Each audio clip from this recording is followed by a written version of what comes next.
Okay, hello everybody. This is the data management tutorial on working with Indigenous and local knowledge during assessments with a particular focus on FPIC, FAIR and CARE. And this is within the chapter on data management of active research data in the IPBES Data and Knowledge Management tutorials.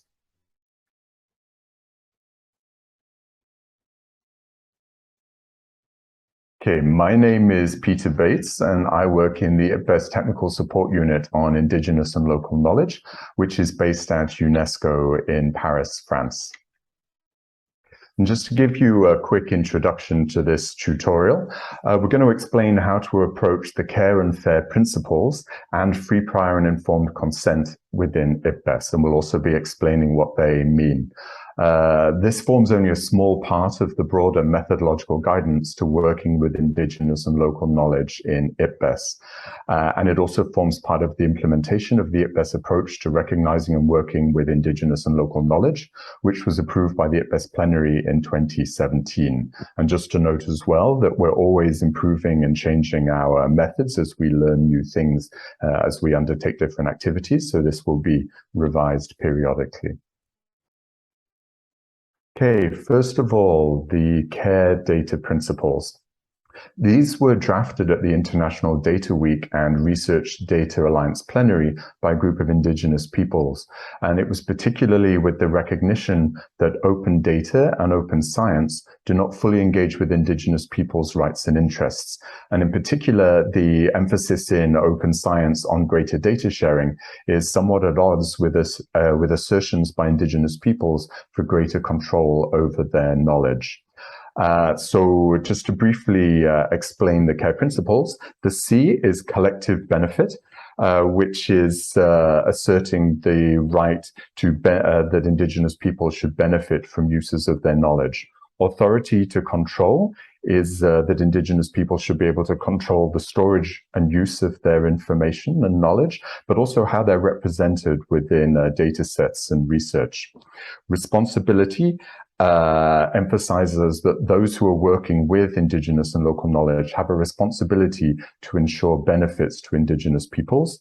And ethics is asserting that Indigenous rights and well-being should be the primary concern of anybody working with Indigenous and local knowledge. And you can read more about these principles at the link below. And then free, prior and informed consent. Free, prior and informed consent is a specific right recognized in the United Nations Declaration on the Rights of Indigenous Peoples.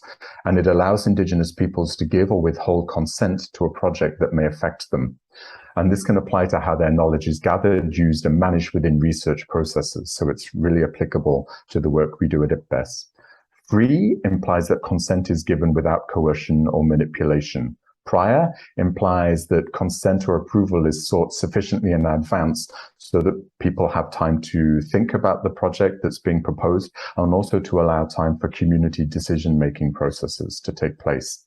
And informed implies that information is provided that covers the relevant aspects so that Indigenous peoples are given all the information they need to make a decision that best suits them within the context of the proposed project. So just to give some more background, we have some key challenges at IPBES around working with Indigenous and local knowledge. And I'll just briefly cover these here as they provide an overarching framework for what we're discussing. One of the key challenges is working with locally based knowledge systems in a global process. So for IPBES, one of the key challenges is how we work with all these different local knowledge systems to form these global scale assessments. And some of the methods we use to approach this are especially broad literature reviews. So using literature from across the world, which describes and documents Indigenous and local knowledge and the concerns and aspirations of Indigenous peoples. We also have a call for contributions, which again aims to reach out throughout the world to encourage people to make contributions into the process. And also we work with intermediaries in a lot of our processes. So Indigenous peoples or others who are working in organizations for Indigenous peoples and local communities who then have their own networks. So in this way, the theory is that we can reach out and expand our range of the people that we're able to have contact with. Another key challenge is that a lot of Indigenous and local knowledge is oral, tacit, and undocumented.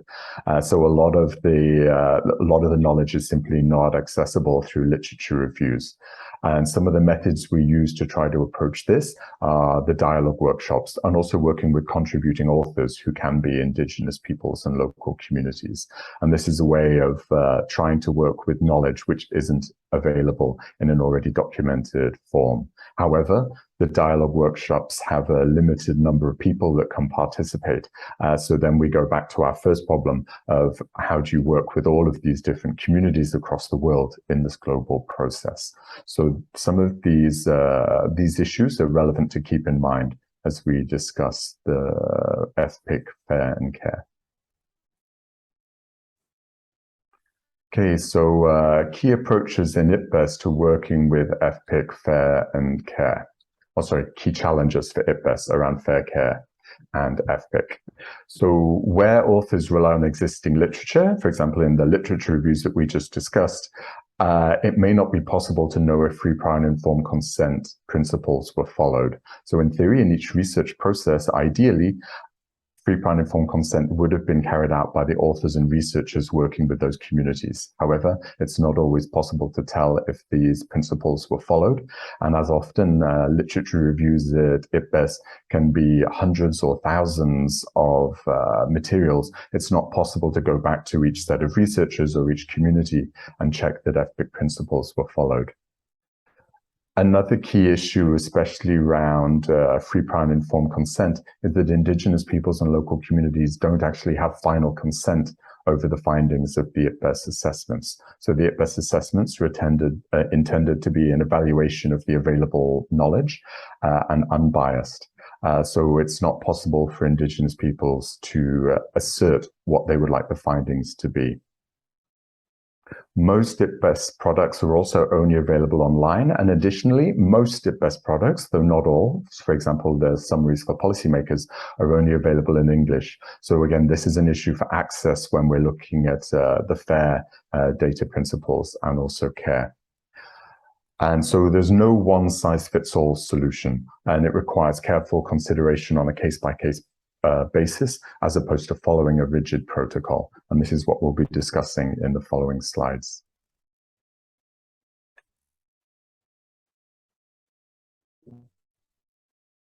Okay, so at IPBES, we've developed a series of approaches which are overarching to the overarching assessment processes and also to the other processes that we're working on that help us to fulfill, as far as we can, FAIR, CARE and free, prior and informed consent. One of the first approaches is ensuring that Indigenous peoples and local communities are informed of the IPBES process prior to participating. And this includes the use and storage of any information they provide. And also we make sure they're aware that they can remove information at any time. So if any point in the assessment process, people think, actually, I've changed my mind or I've consulted with my community and we shouldn't have shared that information, it can be removed from the process. That is until the assessments are published. Once the assessment is published, the assessment itself can't be changed, but we can remove the data that's behind it. And so the ways we try to approach this information process is through webinars, dialogues, and then for people who are really involved in an IPBES activity, for example, a dialogue workshop, we email them in advance. We can have discussions with them in advance if they have any concerns. We make sure there's time set aside for discussions during the activity itself, and we follow up afterwards with any products to make sure that people feel comfortable with what the product is looking like, how their knowledge is represented, and how it will be used. Second approach is ensuring that Indigenous peoples and local communities are engaged in developing the assessments and other IPBES products, that they're informed of assessment context, content, and that they can review and comment on drafts. We do this again through dialogue workshops where we bring together Indigenous peoples and local communities to discuss the drafts of IPBES assessments. And we also provide support during review periods, which can be people can email us their comments and we will insert them into the formal review process for them. The idea of this is that although there's not a formal consent process on the final products, IPLCs can flag, we're concerned about this, we don't agree with this, and they can provide other resources and direct authors in directions that can help to expand the views in the assessment and the findings of the assessment. Thirdly, enhancing accessibility of IPBES products to Indigenous peoples and local communities. So once an assessment is finished, we have a commitment to do webinars, produce specific materials and produce specific materials and other products. And in this, we're going to be working with a broader and broader range of partners. We're aiming to work in multiple languages, at least the UN languages, to improve the outreach. And all of this aims to increase benefits and access to Indigenous peoples and local communities from those final products. And then also, we have a commitment that will ensure that access to any confidential Indigenous and local knowledge is restricted. And we have ways that we can do this, and we'll be discussing those in a moment. So care and fair principles when working with different ILK sources. So now I'm just going to go into some details of how this can be approached within different methods that might be used within the assessment. So often, a lot of the time, the assessments are using the outcomes of the dialogue workshops that IPBES runs itself, and these are documented in reports. And as we already discussed, the dialogue workshops follow a clear FPIC process before, during, and after the dialogue. So authors can be fairly confident that the outcomes of the IPBES dialogues have followed a strong FPIC process. However, we do advise that if information from those dialogue reports is going to be quoted in its entirety or detailed in the assessment, it's good to go back to the participants and make sure that they're comfortable with the context and the representation within the assessment itself. Review of literature and published materials. As we already said, it's often not possible to trace free, prior, and informed consent in every single piece of literature or every material that's used in the assessment. However, authors can be alert for key issues. We documented these in the guidelines that are written out. And key issues can include anything that details medicinal plant uses, anything that details spiritual practices or ceremonies, and anything that's critical of Indigenous peoples and local communities. It's not to say that we can't use these materials, but this should be sending up some red flags that we need to be thinking more carefully. In these cases, there's the potential to go back to the communities or the researchers concerned. Also, those materials or the conclusions based on those materials can be brought forward in the dialogue workshops and other processes. And these dialogue workshops then provide an overarching validation mechanism for Indigenous peoples and local communities. So the aim there is, even though we can't do free, prior, and informed consent on every single material, we can have a FPIC process on the overarching process.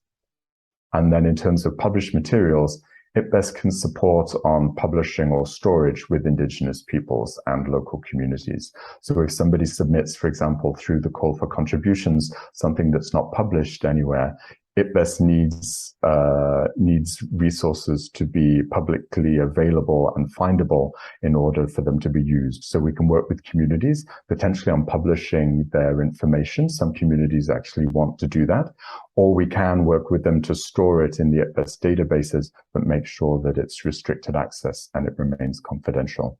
And for all of these issues, you can approach the technical support units on data and Indigenous and local knowledge to support you.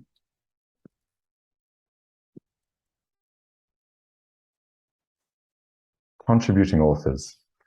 So this is another key method that is used a lot in the assessments, and we really encourage authors to approach contributing authors who are Indigenous peoples and local community members, or who have worked with them and have expertise in that field.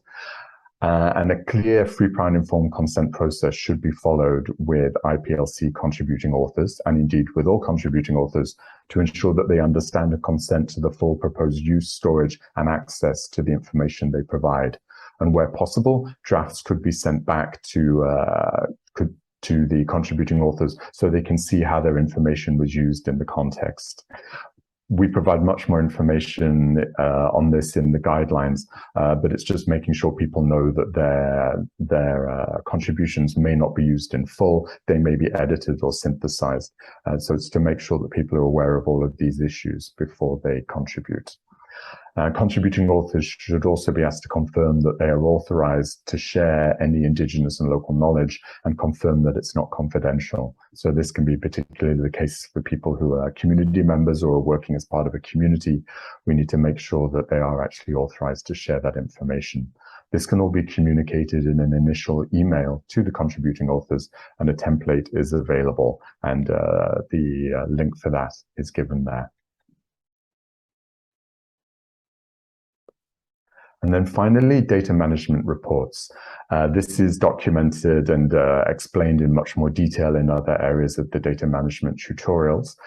And the idea is here that we should document and process any steps taken to address concerns during the process. So this can be particularly for the issues that we discussed earlier, the spiritual practices, the medicinal plants or medicinal animals, or anything critical of IPLCs. What steps were taken to address this? It could be that this was brought forward to the technical support units and was then discussed at a dialogue workshop, and validation was received from the participants, for example, or that we went back to the community concerned and checked the text with them and they gave their approval. So it's these kind of things that can be documented in the data management reports. And as I said, this is more information is given this within session 3.5 within chapter 3 of the tutorials. So we invite you to look at that as well. So I'm going to stop there. So just to say thank you very much for listening, and we stand ready to support you as you work on Indigenous and local knowledge in the assessments. Thank you.